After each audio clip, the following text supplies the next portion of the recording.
Kolašinac Nikola Popović odlučio je da postane profesionalni vojnik prije 5 godina. Priznaje da tada ni sam nije vjerovao da će se za nekoliko ljeta naći na trenutno najopasnijem dijelu planete, u Afganistanu. Želja da ode i učestvuje u misiji prevladala je mišljenje većine njegove porodice. Oni njegovi zemljaci obezbjeđuju bazu Panonija, rade po 8 sati dnevno, uglavnom dežurajući na osmatračnici. Svim vojnicima je, kaže, najteži bio septembar, kada su i došli u Afganistan. U početku malo nismo bili zbunjeni, nego je to bilo, sve nam je bilo nepoznato dok nismo došli u bazu ovdje. Tu su nas dočekali starije kolege iz prve rotacije koje su nas uputile u ovaj posao i kako to treba da radimo i posle je bilo sve normalno. Oko baze u kojoj se nalaze nije bilo jačih borbenih okršaja Talibana i koalicionih snaga. U Afganistanu nijedno mjesto nije bezbjedno, ali ovo ovdje za sada je sve mirno, nemamo nikakvih problema. Niko od tvojih kolega nije metak ispalio, jel? Za sad nismo.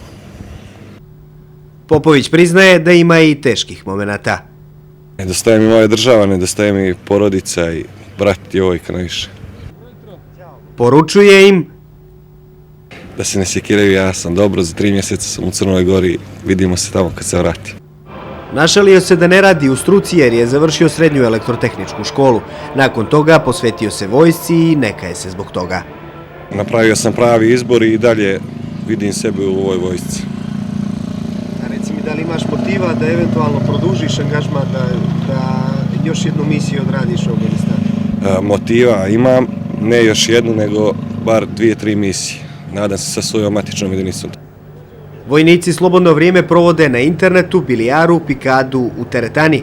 Cijeli kontingent je složen, to se odmah osjetilo čim smo stigli u bazu Panonija. Sklopili su mnoga prijateljstva sa američkim, hrvatskim i mađarskim vojnicima. Imaju dobru saradnju sa lokalnim stanovništvom koje radi takozvanu prvu liniju obezbjeđenja baze.